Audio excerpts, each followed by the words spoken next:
Boa noite, amigos. Boa noite, amigas. Sejam todos muito bem-vindos ao nosso momento de estudo e oração. Estamos aqui mais nossas energias, unirmos os nossos pensamentos, os nossos sentimentos, fazendo essa conexão, essa corrente de boas vibrações, né? Que coisa boa sentir a presença de vocês. E nesse momento, nós rogamos ao nosso querido Mestre Jesus que nos acolha, né? Que nos ilumine, que nos fortaleça e que esteja aqui conosco. E que a gente possa abrir a nossa mente, o nosso coração para os aprendizados da noite de hoje. Que nós tenhamos persistência, perseverança para podermos colocar em prática todos eles têm aprendido ao longo da nossa vida, não é mesmo? Então, vamos dar uma olhadinha no chat para ver quem já está online. Dona Vera, boa noite, Dona Vera, seja muito bem-vinda. Carlos Eduardo, hoje chegou cedinho, né? Seja bem-vindo. Dona Josefina, boa noite. Dona Maria Laura, boa noite. Marisa, querida, boa noite. David, boa noite. Seu Paulo, boa noite. Conceição, boa noite. A gratidão é nossa, Conceição. Dona Vanúzia, meu amor, que coisa boa a senhora aqui. Eusanira, Dona Irene, aqui com a gente, que coisa boa. Suzana, Dona Margarida, Fátima, o David eu já falei. Boa noite, vocês tornam esse momento muito gostosinho. Lúcia está entrando aqui também. Muita paz, Dona Vanúzia, para a senhora e para todos os nossos irmãos. Muito obrigada pela presença constante de vocês, por esse carinho, por esse afeto, por essa amorosidade. Vamos, durante o nosso momento de estudo e oração, rogar por todos aqueles nossos amigos, familiares que estão necessitando de uma energia positiva, de um calorzinho humano. Vamos pedir por todos aqueles nossos irmãos que estão doentinhos, né? Necessitando daquele colo da espiritualidade para melhorar as forças, para poder fazer bem essa caminhada da cura, né? Então, vamos iniciar. Hoje nós vamos estudar este livro, nome Mãos Unidas. Esse livro, autoria espiritual de Emmanuel, psicografia do nosso querido Chico Xavier. Hoje nós vamos ler o capítulo 23, um capítulo muito interessante. O título do capítulo, Antes da Crise. No ápice das grandes provações, muitas vezes tumultuam-se os que anseiam compartilhar da prestação de serviço. Ante o naufrágio, aparecem os candidatos ao concurso de urgência, lançando pedidos inconsideravelmente ou improvisando salva-vidas com inadequados recursos que encontram. Se o incêndio devora uma casa, comprometendo-lhe a segurança, habitualmente, ei-nos lépidos na ação, quase sempre descontrolada para que o fogo se extinga. Felizmente que assim é na exaltação da solidariedade das horas difíceis. Benditos sejam os braços tocados de amor fraterno que se dedicam à elevada missão do bem. Entretanto, na culminância das grandes tribulações, ser-nos-á lícito meditar na importância do auxílio das horas de paz. É impossível que as águas invasoras de uma represa esbarrondada nunca saíssem do leito, criando dificuldades, se alguém houvesse espontaneamente corrigido a obscura frecha inicialmente surgida na construção. Certos prédios jamais se precipitariam no solo, ocasionando prejuízos enormes, se alguém houvesse ajudado com humildade a retificar na planta que lhes deu origem esse ou aquele diminuto erro de cálculo. Sabemos que as leis kármicas são positivas, no entanto, não desconhecemos que o amor e a renovação lhe refazem os efeitos. Pensemos nisso, a fim de valorizar os donativos de coisas mínimos. Pequena demonstração de bondade pode sustar o braço daquele delinquente, impedindo o suplício de vastos grupos domésticos.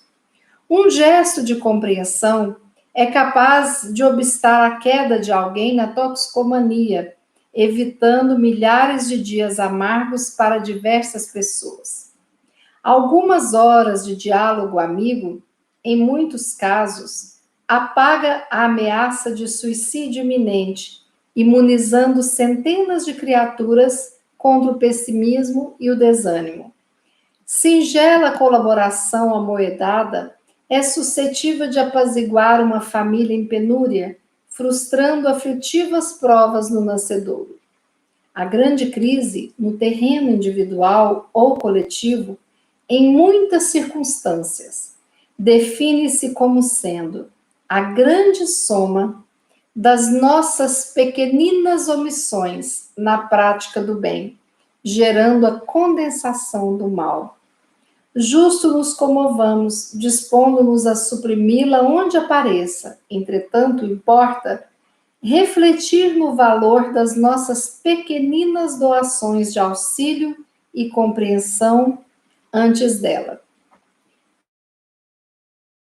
Um momento aqui que Emmanuel nos traz nessa reflexão, antes da crise, ele nos chama a atenção para as nossas ações, os nossos pensamentos, a nossa atitude para antes de crises bem grandes, né?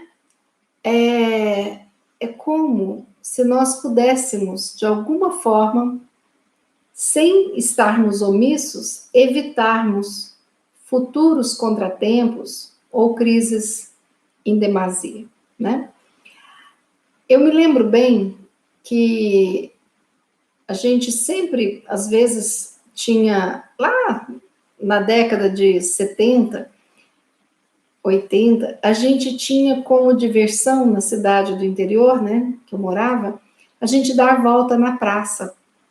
Então, a gente, às vezes, ia de carro, né, parava, estacionava perto da praça, e a gente andava. Eu lembro que eu era pequena, tinha uma fonte luminosa no centro da praça, e a gente andava ali com o pai, a mãe, dando a mão, os irmãos, e as famílias passeavam no sábado à noite, no domingo à tarde, compravam pipoca, um algodão doce, e era aquela hora agradável. Ouvíamos a música que tocava nas águas coloridas que jorravam da fonte luminosa, algumas vezes valsas de Strauss, outras vezes algumas músicas tipo Jovem Guarda, né? E aquele passeio era muito bom. E eu me lembro que sempre em um passeio desse haviam atitudes pequenas para que o passeio continuasse tranquilo, né? E hoje a gente percebe o cuidado dos nossos pais em atitudes simples para evitar que problemas maiores pudessem surgir. O primeiro deles: olha, nós vamos passear na praça, mas vocês não pisem na rua, tá? É para andar só na calçada. Ok. Por que não pode ir na rua? Porque um carro pode atropelar, porque pode vir um ônibus, né? Então tem que ser na calçada. Outro cuidado: a gente, um dia estávamos andando e tinha uma casca de banana bem nojenta, assim, meio preta, no meio da calçada. E eu desviei, né? A gente desviou, meu pai foi lá e pegou aquela casca de banana, né? Aquela casca de banana meio nojenta. E jogou, foi jogar, né? No lixinho, né? Que tinha andou longe da praça para poder jogar aquele lixinho. E eu lembro que eu pensei, falei, Eca, para que pegar essa casca de banana, né? E o papai explicou pra gente que a gente nunca poderia deixar uma casca de fruta no caminho, porque, principalmente a banana, que se alguém pisasse, poderia escorregar e poderia quebrar uma perna, ter que ir para o hospital, né? Então, são pequeninas atitudes que muitas vezes a gente olha aquela coisa nojenta e eu, por exemplo, não sabia, né? Hoje eu acho que com esse conhecimento, opa, Embolei aqui.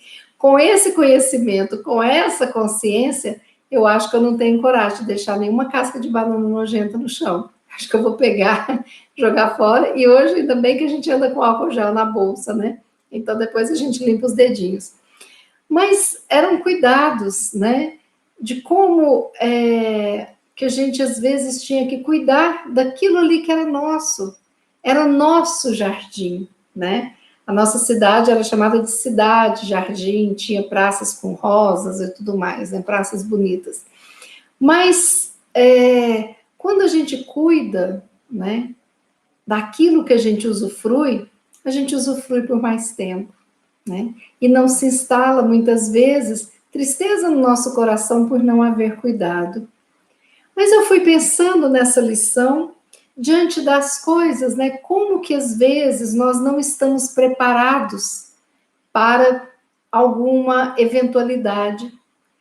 Eu me lembro que durante os anos todos que eu tive de escola, nunca houve um treinamento de incêndio, nunca houve um treinamento de um vazamento de gás, nunca. A questão da segurança nunca teve assim esse treino. Aqui no Brasil não tem isso, né? É como se fosse assim, as crianças serem educadas e treinadas em como agir diante de uma grande crise, de uma catástrofe. Não existe esse treinamento, né?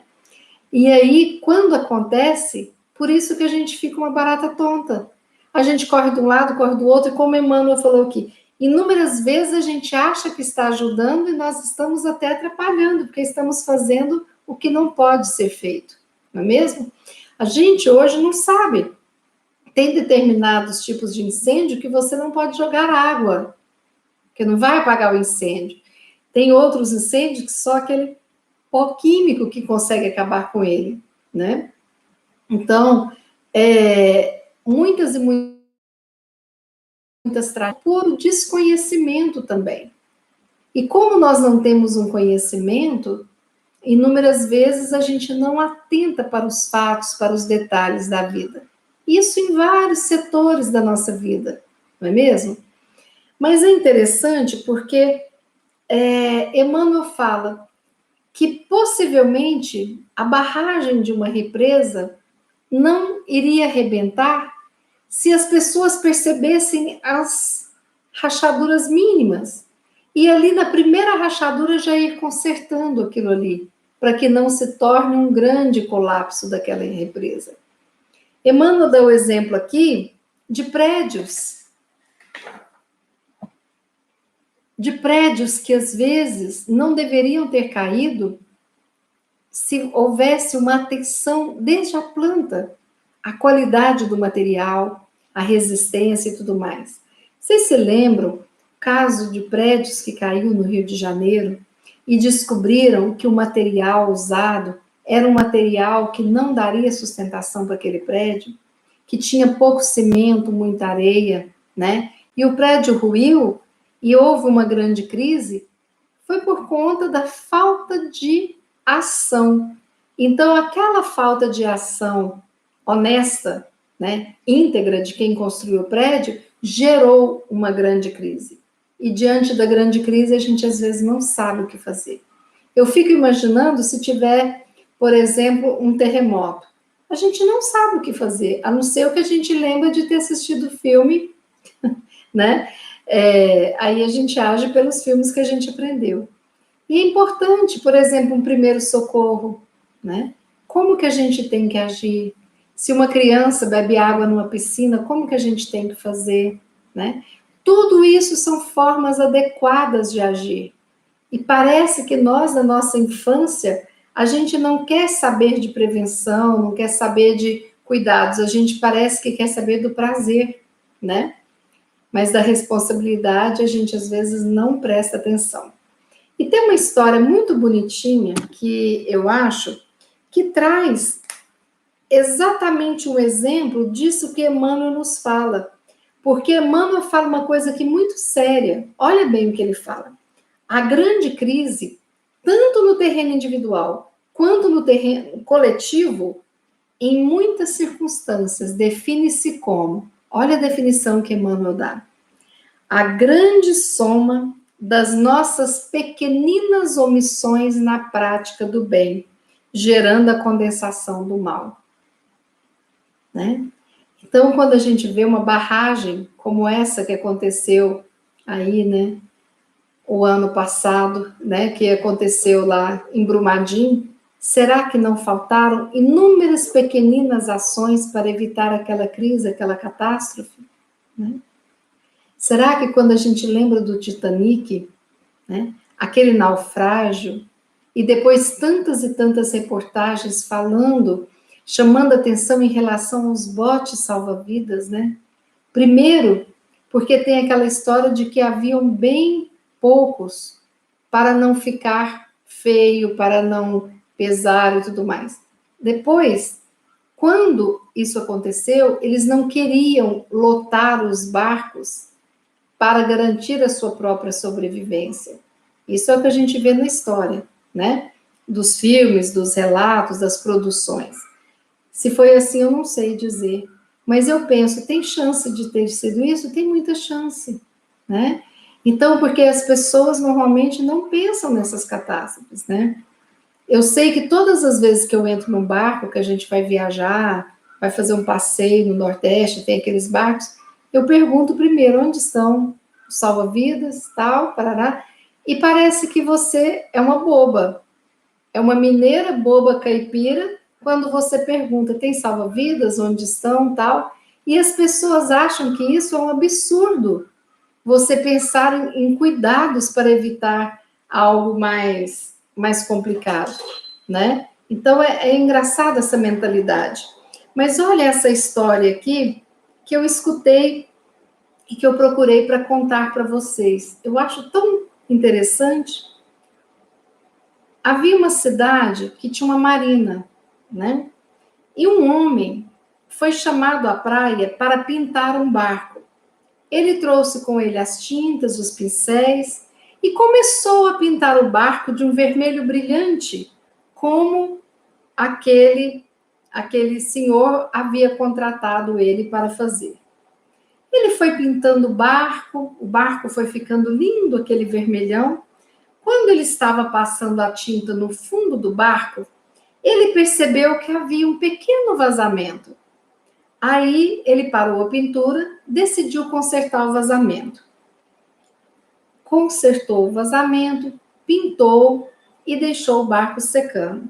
Recebeu o dinheiro que havia sido combinado e foi embora. No dia seguinte, ele estava na casa dele e o proprietário do barco procurou ele e deu um presente para ele, um belo cheque de um altíssimo valor. E o pintor ficou surpreso, olhou para aquele cheque e falou: o senhor já me pagou pela pintura do barco. Isso aqui é muito mais do que o que eu cobro pela pintura. Aí o dono do barco falou: mas este cheque não é pelo trabalho da pintura, é por você ter consertado o vazamento do barco.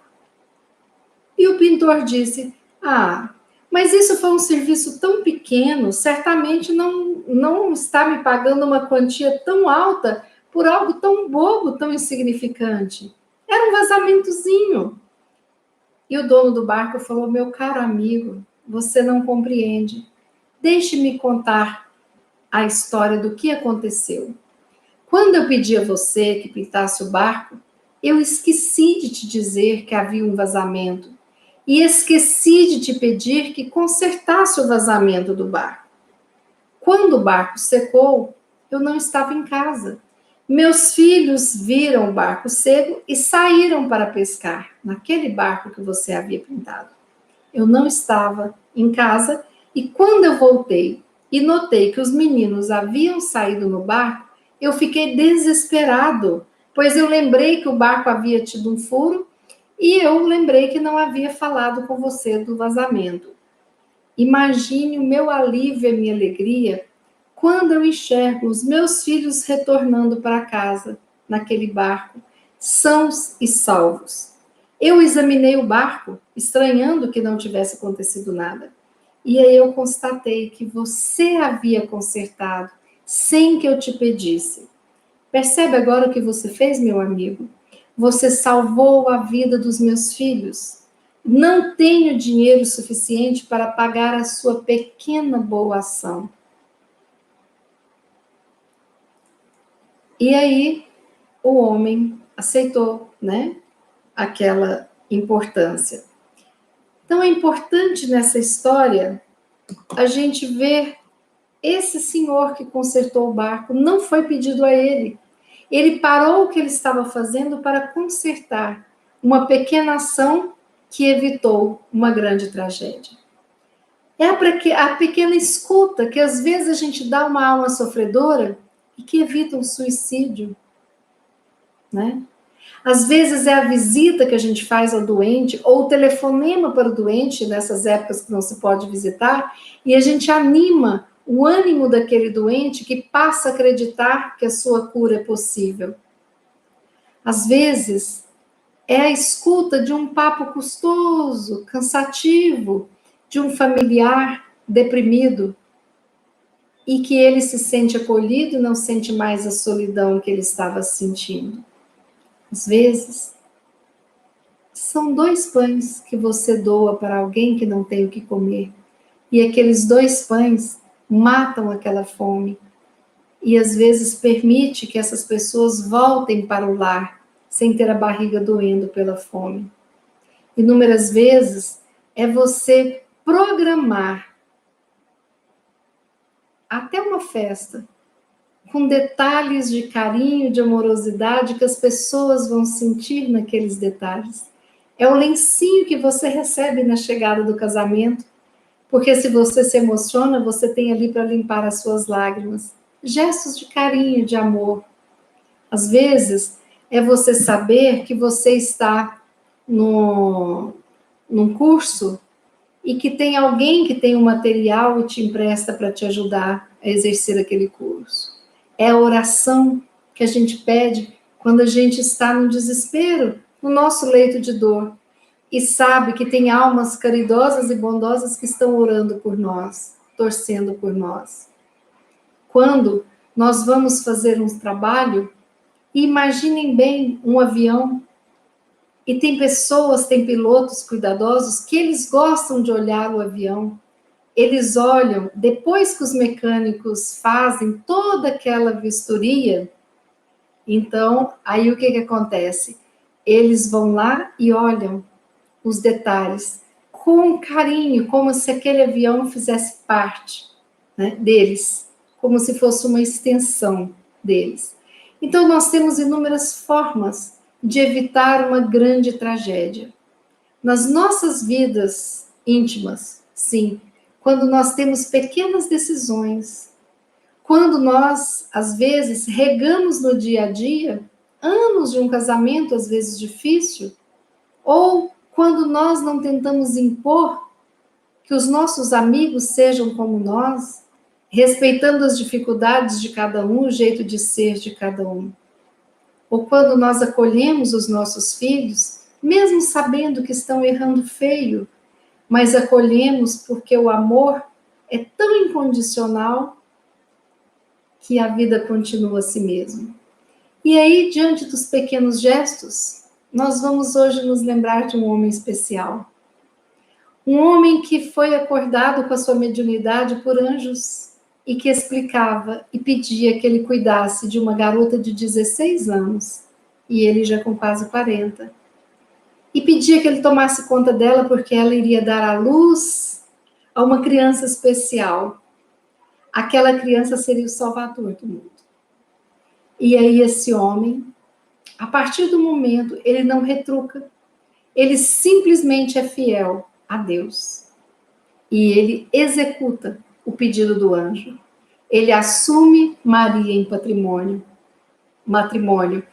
E ele cuida. Quem é que fez o parto de Maria? Quem estava ali junto? Quem é que colocava ela no lombo de um burrico e ia a pé, atravessando o deserto para poder chegar até Belém?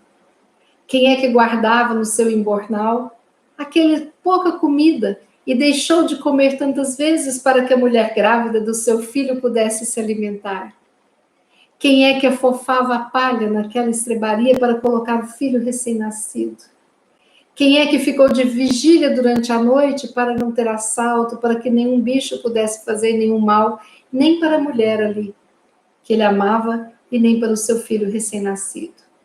E foi esse homem que, de novo, estava descansando do nascimento do filho, quando o anjo chegou para ele e pediu que ele fosse para o deserto, que ele ficasse escondido até quando eles avisassem de novo. Era Herodes, que mandara matar as crianças até 2 anos de idade. Num ato atroz, cruel. E Jesus foi protegido porque José obedeceu o anjo e foi, e com coragem defendia sua família. Quando volta para Nazaré, ele leva Jesus ao templo como um bom judeu. Ensinou Jesus a frequentar o templo, ensinou Jesus a orar com Maria. E ele fazia o exemplo maravilhoso de um pai trabalhador, inteligente, íntegro, honrado, e fazia belas peças de madeira naquela oficina simples. Tanto que Jesus, aos 12 anos, quando foi ao templo, foi convidado, porque a sua inteligência foi tamanha luz, que eles queriam que ele ficasse estudando no templo, para que ele abrilhantasse o templo com a sua inteligência. Ganhou até bolsa de estudos, mas Jesus não quis e pediu: Pai, me deixa ficar com você, eu quero ficar na nossa casa. Para a minha missão é muito importante eu conhecer as pessoas no dia a dia e conhecer o coração delas, me deixa trabalhar contigo. E José o acolheu. E juntos trabalharam anos e anos, José ensinando aquele ofício maravilhoso para Jesus, naquela família harmônica, naquela família que tinha a luz do amor nos seus corações. E José seguiu no anonimato. Não existe nada, quase nada referindo a José. Não se sabe nenhum detalhes que não tem escrito nas Escrituras, porque José se apagou para que Jesus brilhasse plenamente. E José, um espírito tão evoluído, escolhido pelas falanges superiores e por nosso Pai, para cuidar daquele que vinha a ser o nosso Salvador. Pequenas atitudes, sim, evitando grandes crises. Imaginem se José fosse orgulhoso e se a gente tivesse um filho que fosse convidado para ter bolsa total em Harvard, para poder ser um grande doutor e depois ter um pós-doc garantido e tudo mais, né?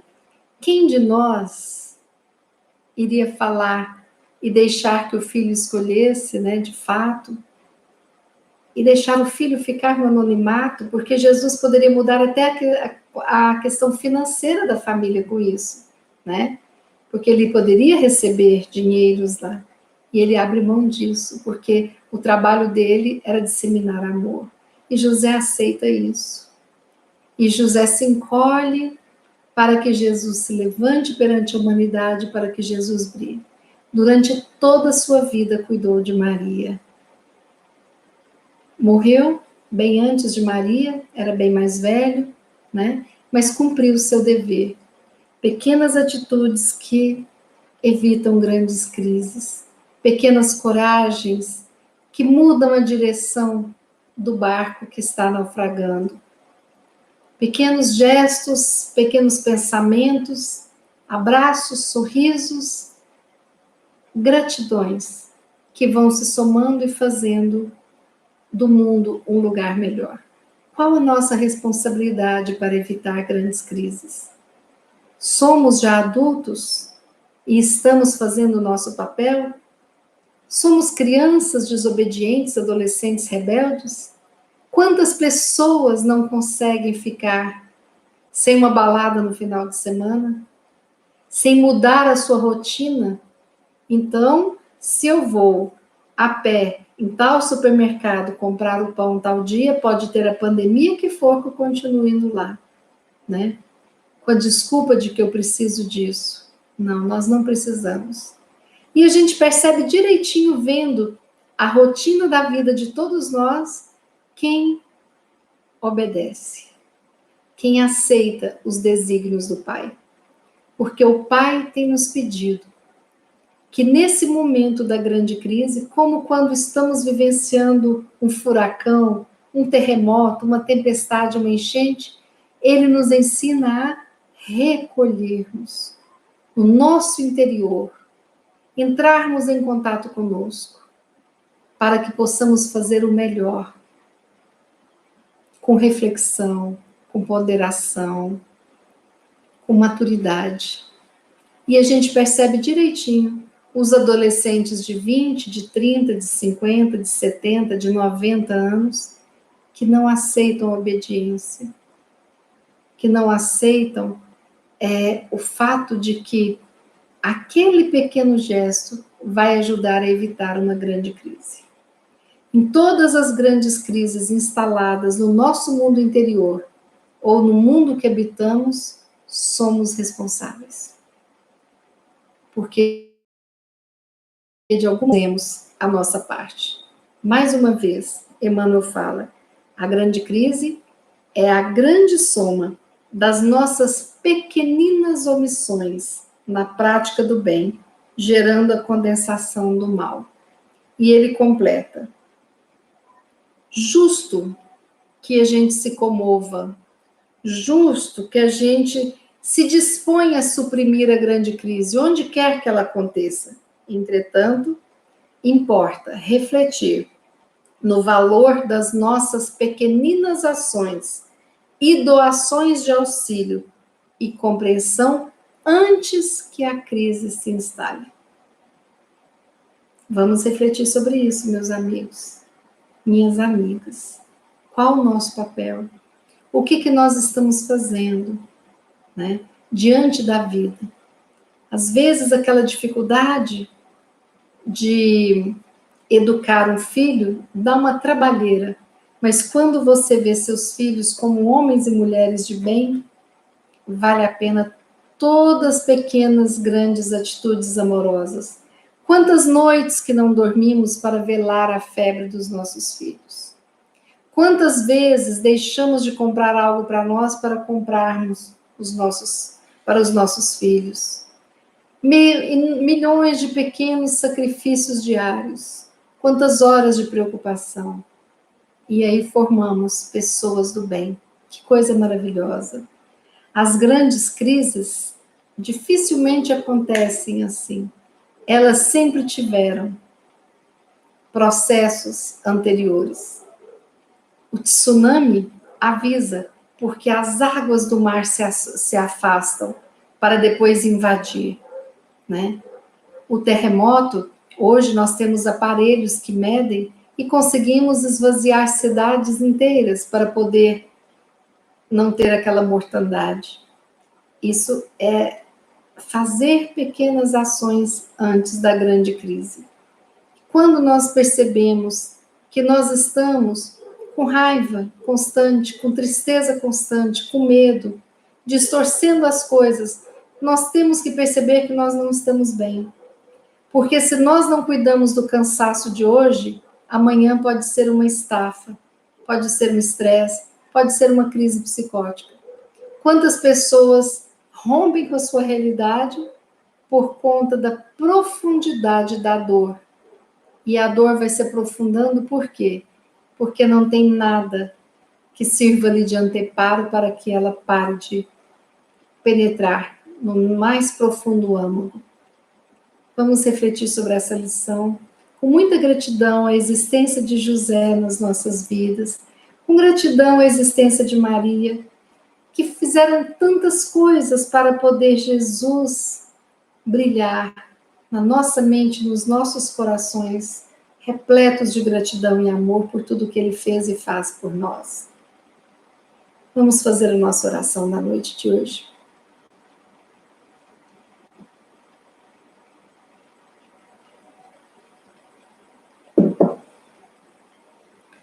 Vamos, nesse momento, nos colocarmos numa posição confortável.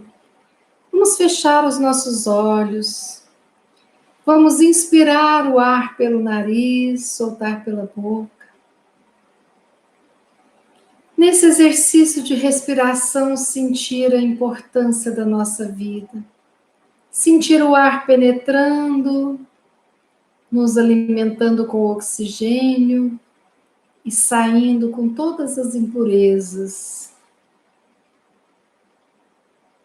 Havendo esse filtro maravilhoso que permite que continuemos vivos. Sentindo os nossos batimentos cardíacos. Sentindo o nosso corpo todo vibrando vida e saúde. E que possamos ser banhados por uma luz que vem diretamente das mãos de Jesus. E que essa luz nos lave por completo, retirando todos os miasmas de dor, de rancor, de ódio, de mágoas, de medos.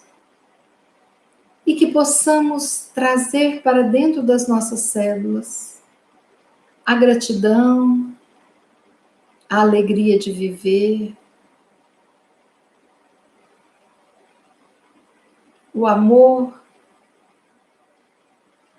a empatia, e que assim possamos nos nutrir de bons sentimentos, para que possamos formar bons pensamentos e distribuirmos essas boas energias para melhorar o mundo em que vivemos. E que possamos assim, neste momento de receptividade com essas energias, nos sentirmos fortalecidos e amparados.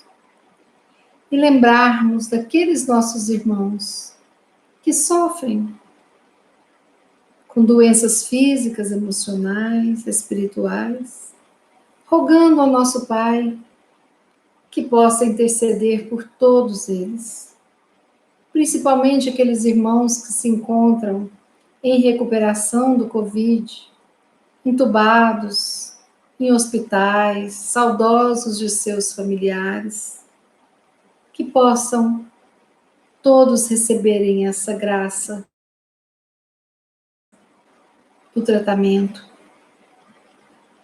que possamos assim, juntos, agradecermos ao nosso Pai por mais um dia de vida e agradecermos a nossa compreensão diante de tantas lições maravilhosas.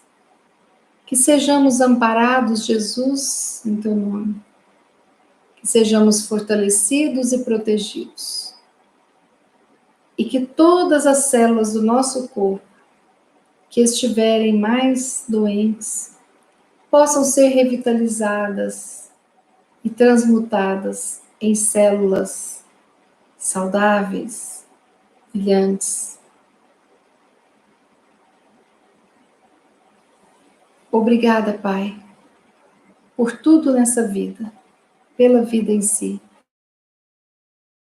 por todos os bens, como a nossa inteligência, nossa paz, que nos são ofertados por Ti. Assim, nós vamos finalizar este momento de oração, agradecendo a todos os profissionais de todas as áreas, por todo o aprendizado ao longo desta vida. Agradecendo também pela espiritualidade amiga que sempre está conosco. Que Deus nos ampare, nos intua e abençoe hoje e sempre. Que assim seja. Muito obrigada, amigos queridos, por estarem aqui. Desejo um excelente final de semana para todos. Na segunda estaremos aqui reunidos novamente em nome de Jesus. Peço àqueles que gostaram da nossa reflexão que deem like, que divulguem o nosso canal. Muita gratidão e que mais pessoas possam participar desta grande corrente de orações. E queremos mais uma vez rogar a nosso Pai que abençoe a nós, aos nossos vizinhos, a nossa cidade, abençoe o nosso Brasil, abençoe o nosso planeta, abençoe a todos a todos que estão encarnados e também os desencarnados neste grande orbe terrestre. Deus, obrigada. Amigos, uma boa noite. Até segunda, se Deus quiser. E como eu sempre brinco, Ele há de querer. O meu abraço de gratidão para cada um de vocês. Até segunda.